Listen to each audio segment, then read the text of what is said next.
Mansarovar park में चोर ने पेचकस की मदद से कार का शीशा तोड़कर की चोरी। अंदर से म्यूजिक सिस्टम, कार के कागजात, पर्स और अन्य सामान निकाला।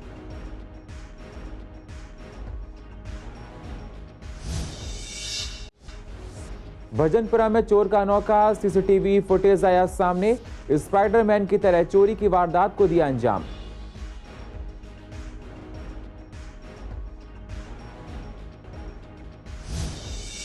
लक्ष्मीनगर में विधायक कुलदीप कुमार सफाई कर्मचारी के साथ कर रहे हैं विरोध प्रदर्शन। बीजेपी विधायक अभय वर्मा के घर के बाहर दे रहे हैं धरना। जब तक विधायक को गिरफ्तार नहीं किया जाएगा तब तक करेंगे प्रदर्शन। ऋषभ बिहार में शिखर जी को पर्यटक स्थल घोषित किए जाने पर जैन समुदाय नाराज। संजय जैन और रुचि जैन आमरण अनशन पर बैठे।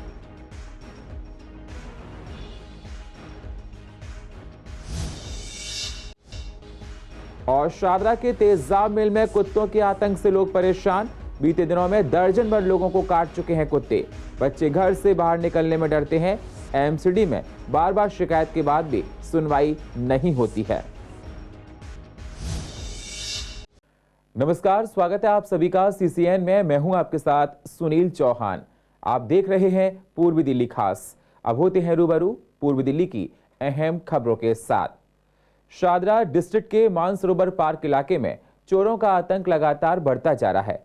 27 दिसंबर को एक चोर ने पेचकस की मदद से कार का शीशा तोड़कर उसके अंदर के म्यूजिक सिस्टम, कार के कागजात, पर्स और अन्य सामान चोरी कर लिया। वारदात के बाद आरोपी मौके से फरार हो गया। लेकिन इसमें हैरान कर देने वाली बात यह है कि आरोपी सीसीटीवी फुटेज में कैद हुआ है। लेकिन 48 घंटे बीत जाने के बाद भी पुलिस को आरोपी के बारे में कुछ भी सुराग नहीं मिला है। आप सोच सकते हैं कि फुटेज में कैद होने के बाद जब पुलिस एक आरोपी तक नहीं पहुंच पाई तो वो कैसे किसी भी ब्लाइंड केस को सुलझा पाएगी। मंगलवार बुधवार की दरमियानी रात 27 दिसंबर जब मैं कार अपने घर के नीचे खड़ी करता हूं, सुबह उठता हूं तो देखता हूं कि शीशा उसका टूटा हुआ मिलता है। जब सीसीटीवी फुटेज चेक करता हूं तो पता चलता है कि 3:04 पे एक चोर आता है जो अपने आप को कवर किए होता है। उसे पता होता है कि यहाँ पे सीसीटीवी लगा हुआ है, तो सीसीटीवी की तरफ वो नहीं देखता है और जाता है। बड़ी ही आराम से रामनगर मंडोली रोड शाहदरा की ये घटना है। चलती फिरती रोड है। उसी समय आसपास सीसीटीवी में दिख रहा है कि कुछ बाइक जाती है, कुछ कार जाती है। फिर भी चोर बेफिक्र होके पेचकस के सहारे पहले कांच को तोड़ता है, फिर कार के अंदर दाखिल होता है। म्यूजिक सिस्टम, चश्मा, पर्स और साथ ही कार के कुछ जरूरी जो दस्तावेज हैं वो लेकर रफू चक्कर हो जाता है। मामले की शिकायत मानसरोवर पार्क थाना इलाके में की गई है। फिलहाल तफ्तीश पुलिस की तरफ से जारी है। अभी तक चोर का कोई सुराग नहीं मिला है। कभी आपने देखा कि स्पाइडरमैन की तरह चोर आए और चोरी करके सेकंडों में चले जाएं? नहीं सुना होगा, लेकिन ऐसी घटना घटित हुई भजनपुरा में। चोरी के बाद इलाकों में लोगों में डर है। क्या है पूरा मामला, देखिए सीसीएन लाइव की स्पेशल रिपोर्ट। चोर का अनोखा सीसीटीवी फुटेज आया सामने। स्पाइडरमैन की तरह चोरी की वारदात को दिया अंजाम। 15 मिनट घर के भीतर रहकर एक खंबे के जरिए चिपक कर नीचे उतरता है चोर। पुलिस कर रही है घटना की पूरी जांच। दिल्ली के भजनपुरा इलाके से एक चोर का अनोखा सीसीटीवी फुटेज सामने आया है। सीसीटीवी फुटेज देखकर लग रहा है कि चोर स्पाइडरमैन से ट्रेनिंग लेकर चोरी की वारदात को अंजाम देने के लिए आया है। जी हां, आप बिल्कुल ठीक सुन रहे हैं। सीसीटीवी देखकर आपको भी हैरानी होगी कि किस तरह से चोर चंद सेकंड में बिना सीडी लगाए किस तरह से स्पाइडरमैन की तरह घर के अंदर दाखिल हो जाता है और 15 मिनट के भीतर रहकर एक खंबे के जरिए चिपक कर नीचे उतरता है और मौके से फरार हो जाता है। मकान मालिकिन ललिता मल्होत्रा ने बताया कि 27 तारीख सुबह करीब 4:30 बजे उनके घर एक चोर घुसा जो कि सीसीटीवी में कैद हो गया। जब उन्होंने सीसीटीवी देखा तो वह भी दंग रह गई कि चोर किस तरह से बिना किसी सीडी के उनके घर के अंदर दाखिल हो गया। जिसके बाद वह उनके घर के सामने वाले घर के अंदर कूद गया और वहां से चोरी करके एक खंबे के जरिए स्पाइडरमैन की तरह उतरा और मौके से फरार हो गया। पड़ोस में रहने वाले राजेश ने बताया कि मल्होत्रा जी के घर से वह उनके घर के अंदर कूद गया और उनके घर करीब 15 मिनट तक रहा और उनके 3 मोबाइल और करीब 2000 रुपए लेकर मौके से फरार हो गया। पड़ोस में रहने वाले नीरज तोमर बताते हैं कि उनके इलाके में स्नैचिंग और चोरी की वारदातें काफी बढ़ने लगी हैं। यह न पुलिस की गश्त है और न ही पुलिस की कोई परवाह। चोर दिन में रेकी करते हैं और रात को चोरी की वारदातों को अंजाम देते हैं। ये वो 28 तारीख की रात में आया। इससे पहले गया 27 तारीख को रात में। 27 तारीख की रात में इसने क्या करा जी, 2100 रुपये ले गया निकाल के। किसी जैकेट में जैकेट पहन रखी थी, ये वहाँ टंगी हुई थी, इससे वो लेके गया है 2100 रुपये। चलो मैं कहा कोई बात नहीं, कोई भी ले गया हुआ, चलो। इसके बाद क्या हुआ, 28 तारीख को रात में आया, ठीक है। ये पूरा तलाशी। इसके बाद उस दिन ले गया 1900 रुपये 3 मोबाइल। एक मोबाइल का नंबर है 74 28 92 0618, ठीक है सर। 3 मोबाइल ले गया सर। ये यहाँ से चला है सर, ये यहाँ से चला। इसके बाद सर ये 20 मिनट या 25 मिनट पूरे मेरे घर में तलाशी की इंक्वायरी करी। इसके बाद इसने उतरा है सर इस खंभे से। इस खंभे से यहाँ से उतरा है जी, साफ उसका वीडियो जला रहा है। सभी लोग इसका वीडियो देख रहे हैं। वो जी बिल्कुल स्टाइल से उतरा जी, मतलब पहले मतलब जैसे हीरो स्टाइल होती है जी। और चलने के बाद क्या हुआ, जब गए आने के बाद क्या होता है जी, खंभे पे आराम से उतर गए जी, चले गए जी। जाहिर है कि चोरी का नौके सीसीटीवी फुटेज आने के बाद लोग काफी दंग हैं और ये सोच रहे हैं कि आखिर कैसे चोर स्पाइडरमैन स्टाइल में घर के अंदर दाखिल हुआ और बेहद शातिर तरीके से फरार हो गया। कैमरामैन रवि कुमार के साथ मोहित शर्मा की रिपोर्ट सीसीएन के लिए। पूर्व दिल्ली के लक्ष्मीनगर के विधायक अभय वर्मा का वीडियो वायरल होने के बाद विवाद बढ़ता ही जा रहा है। विधायक के खिलाफ आम आदमी पार्टी के विधायक कुलदीप कुमार और सफाई कर्मचारियों ने विधायक के घर के बाहर प्रोटेस्ट किया है, कर भी रहे हैं। आप विधायक कुलदीप कुमार ने कहा कि जब तक बीजेपी के विधायक के ऊपर कोई कार्रवाई नहीं की जाती है तब तक हम लोग प्रोटेस्ट करते रहेंगे। अभय वर्मा की गुंडागर्दी जो है, जिस प्रकार से गुंडागर्दी दिखाते हुए एक सफाई कर्मचारी पे गुंडागर्दी दिखाते हुए आप, जो दिल्ली को सुबह 7 बजे उठकर सफाई करता है, आज सभी सफाई कर्मचारियों के अंदर, पूरे दलित समाज के अंदर इस बात को लेकर रोष है कि आपने किस प्रकार से एक कर्मचारी को पीटने का काम किया है। देश के लोग इंसाफ चाहते हैं, दिल्ली के लोग इंसाफ चाहते हैं और सफाई कर्मचारी सड़कों पर उतर जाएंगे आज की डेट में। ये सारे सैकड़ों संख्या में सफाई कर्मचारी जो आए हुए हैं वो उसके लिए आए हुए हैं कि उसको इंसाफ मिलना चाहिए। आगे की क्या रणनीति होगी इस तरीके से अगर कोई सुनवाई नहीं होती है तो निश्चित रूप से यह आंदोलन और आगे जाएगा और हम इसकी अगुवाई करेंगे, इसके साथ चलेंगे, कंधे से मिला के हम आगे तक लेके जाएंगे। ये लोग सिर्फ और सिर्फ कर्मचारियों पर ना अत्याचार करना जानते हैं। उनके महीनों से कई महीनों की तनख्वाह नहीं दे पा रहे, कई महीनों से उनका वेतन नहीं दे पा रहे, उनको वो दिखाई नहीं देता उनकी क्या पीड़ित हैं। लेकिन उन पर हाथ उठाने से पहले ये नहीं सोचा कि वो किस वर्ग का कर्मचारी है, ऑन ड्यूटी कर्मचारी है, किस वजह से उस पर हाथ उठाया जा रहा है। ये बहुत ही गलत है, बहुत ही गलत काम करा है। इसके लिए आज प्रदर्शन हो रहा है और ये प्रदर्शन बहुत बढ़ेगा जब तक भाजपा उसको इस्तीफा नहीं लेती। एक विधायक ने जो इस प्रकार की जो घटना की है, ये बहुत शर्मनाक घटना है। भाजपा का विधायक अभय वर्मा जिसने ऑन ड्यूटी कर्मचारियों को थप्पड़ मारा, कर्मचारियों से गाली गलौज की, जाति सूचक शब्दों का प्रयोग किया। अभी 1 घंटे पहले हमने कोर कमेटी के नेतृत्व में लक्ष्मीनगर में चक्का जाम किया जिसमें 500 कर्मचारियों मौजूद था। हमने मांग की दिल्ली पुलिस से कि जब तक अभय वर्मा के खिलाफ एफआईआर नहीं होगी हम लोग चैन से नहीं बैठेंगे। दिल्ली नगर निगम कोर कमेटी ऐलान करती है कि जब तक अभय वर्मा को जेल में नहीं डाला जाएगा, जुडिशियल कस्टडी नहीं दी जाएगी, जब तक हम लोग चैन से नहीं बैठेंगे। जैसा कि आप देख सकते हैं कि यहाँ पर प्रोटेस्ट बहुत जोरों शोरों से चल रहा है।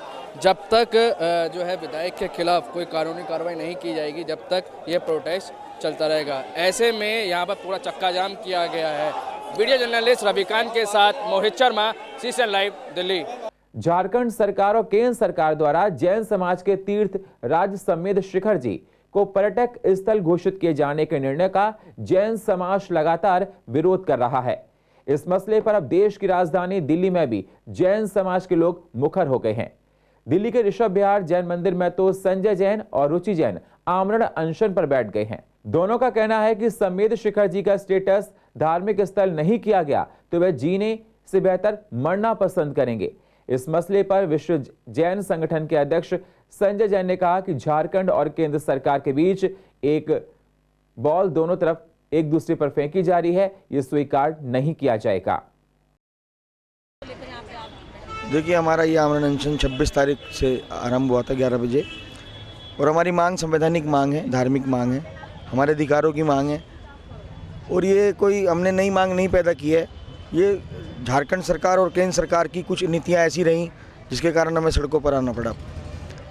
अभी 15 जनवरी 2022 और 25 दिसंबर 2022 को आप देखेंगे तो हमारे शाश्वत तीर्थ क्षेत्र सम्मेद शिखर जो जैनों का सर्वोच्च जैन तीर्थ है उसको पवित्र करने का प्रयास किया जा रहा है, उसके पर्यावरण को नष्ट करने का प्रयास किया जा रहा है। वहाँ पर कोई क्योंकि चेकिंग या कोई ऐसी व्यवस्था नहीं है जिस जैसे और अन्य प्रमुख तीर्थों पर होती है, तो हम लोगों ने 27 जनवरी को भी झारखंड सरकार और केंद्र सरकार से निवेदन किया था कि वहाँ पर व्यवस्थाएँ बनाएँ, और अगर वो सक्षम है तो हम लोग अपने तीर्थराज को संभालने के लिए तैयार हैं और हम सब व्यवस्थाएं दे सकते हैं। हमारी वार्ताएं चल रही हैं, प्रतिनिधिमंडल आए हैं और सब कुछ प्रोग्रेस में, लेकिन जब तक हमें लिखित में हमारी मांगों को नहीं माना जाएगा हम अपनी मांग से पीछे नहीं हटेंगे। दूसरी बात, इस गजट नोटिफिकेशन के एक बहुत बड़ी हमारे चिंता का विषय है कि इसमें लिखा है कि वन्य जीव अभयारण्य का एक भाग जैनों का तीर्थ माना जाता है। देखिए वो 49.33 किलोमीटर का रेडियस का पर्वत राज है, 4933 हेक्टेयर, उसके अंदर आप कहते हो कि एक भाग माना जाता है, तो एक भाग लिखकर तो आपने हमारे उस तीर्थ की अस्तित्व को समाप्त कर दिया। और माना जाता है तो कंसिडर्ड है, आज यहाँ है कल वहाँ हो सकता है, और ये गजट नोटिफिकेशन है। लोगों का इतना ज़बरदस्त समर्थन मिल रहा है कि जैन समाज कभी भी आज तक सड़कों पर नहीं उतरा है। ये पहली बार ऐसा चांस है कि पूरे देश का, पूरे विश्व का जैन समाज सड़कों पर उतर रहा है अपनी जायज़ मांगें मनवाने के लिए। 5 दिन से हमारे संजय भैया ने अन्न और जल दोनों ग्रहण नहीं करे हैं, मुंह में एक बूंद पानी तक की नहीं ली है। कितना बड़ा इनका तप है। और हमारी बहन रुचि जैन ये भी उसी तरह से अनशन पे बैठी हुई है, 5 दिन से जल तक इन्होंने ग्रहण नहीं किया है। आज की डेट के अंदर संपूर्ण भारतवर्ष में अगर आप संख्या जोड़ेंगे तो कम से कम 5 से 10 लाख आदमी सड़कों पर है एवरी टाइम। उसके अलावा भारत देश का हर बच्चा, हर युवा, हर महिला, हर वृद्ध, हर शक्ति संजय जी के साथ जुड़ी हुई है।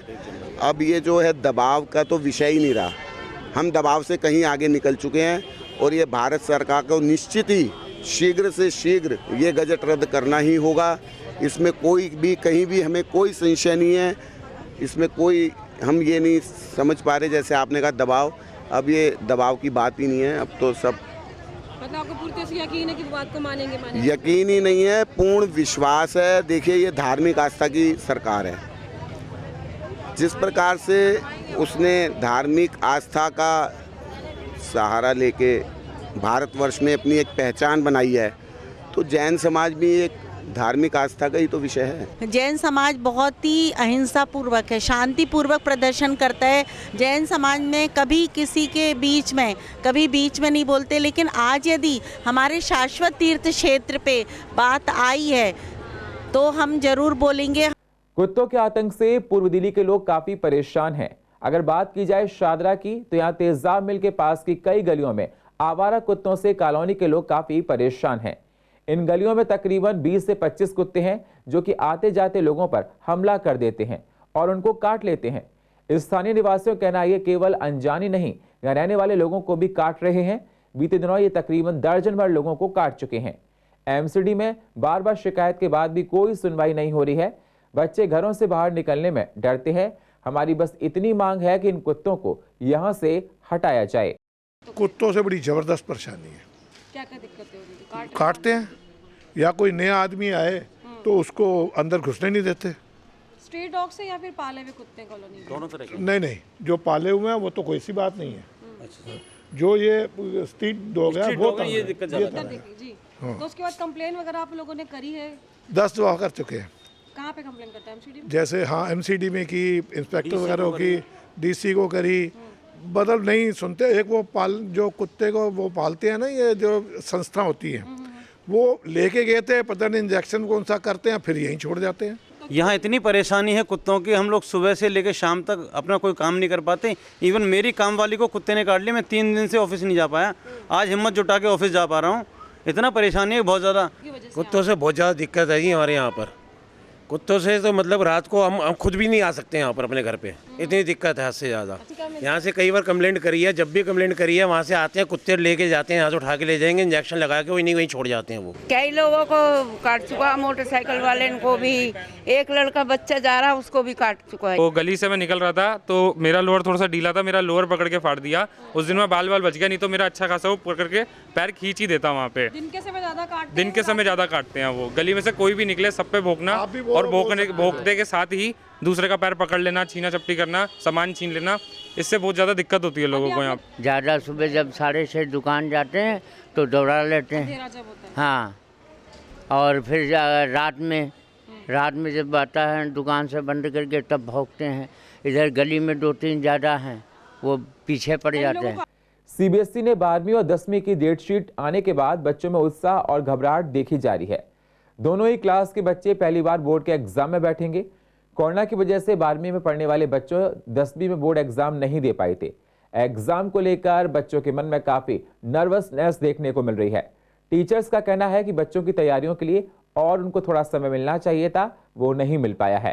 सीबीएसई की देखिए डेट शीट आई है, लेकिन जो है हमने तैयारी पहले से कर ली थी। सीबीएसई ने पहले से अनाउंस कर दिया था कि हम 15 फरवरी से एग्ज़ाम लेंगे और एग्ज़ाम होंगे, तो हमने पहले से ही जो है अपना सिलेबस को कवर करा लिया था और रिवीजन का थोड़ा सा टाइम कम मिल पाया है। लेकिन हम जो विंटर क्लासेस चलेंगी इसमें हम सभी बच्चों का रिवीजन करा देंगे।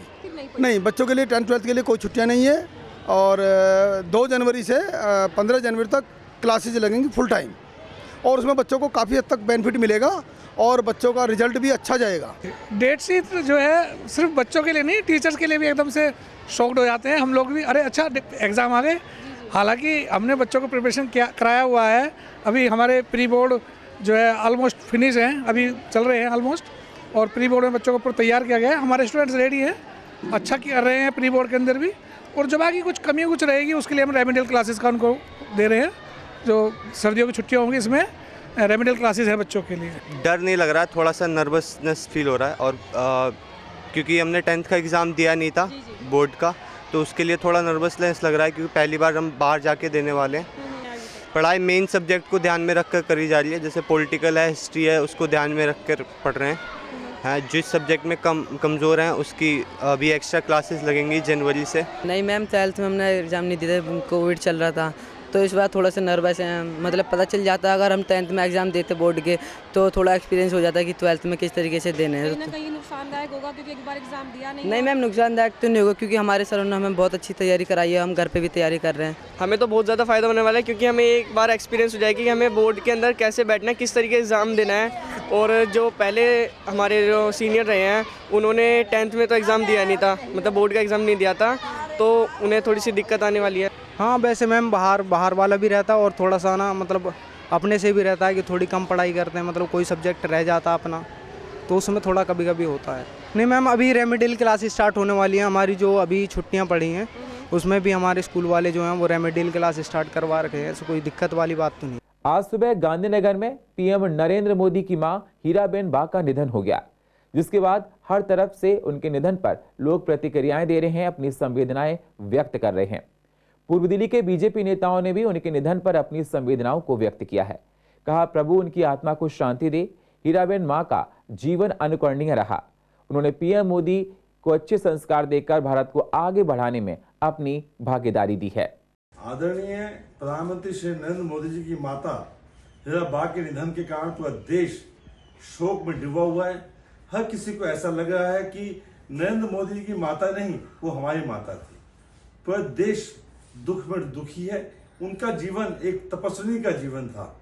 उन्होंने अपने जीवन में कई कठिन परिस्थितियों का सामना किया। कई कठिन परिस्थितियों के होते हुए उन्होंने अपने बच्चों का लालन पालन किया और एक बच्चा नरेंद्र मोदी जो आज देश का प्रधानमंत्री बना, जिसको आज पूरा विश्व चाहता है, पूरे विश्व में उसकी चाहत है, विश्व में उसने देश का नाम किया है। हम सब उनके परिवार को संवेदना व्यक्त करते हैं। ईश्वर नरेंद्र मोदी जी को, उनके परिवार को इस बड़े दुख को सहन करने की शक्ति दे। प्रधानमंत्री श्री नरेंद्र मोदी जी को जन्म देने वाली मां आज 100 साल की जीवन यात्रा समाप्त करके प्रभु चरणों में विलीन हो गई। उनका जीवन इस प्रकार का था कि जो मोदी जी को इतना बड़ा कर्मयोगी बना पाया। उन्होंने आजीवन छोटे से छोटा और बड़े से बड़ा काम अपने हाथों से किया। वो हमारे बीच में नहीं है, लेकिन मोदी जी के रूप में वो किस प्रकार का जीवन जीती थी उसकी छाया हमें दिखाई देती रहेगी। प्रभु उनको अपने चरणों में स्थान दे। हीराबेन का जाना निश्चित रूप से हम सबको अत्यंत दुख है। आकस्मिक निधन जो मोदी जी की माता जी का हुआ है उस पर हम सभी को बहुत दुख है, परंतु ये एक हमारे लिए प्रेरणा सभा है।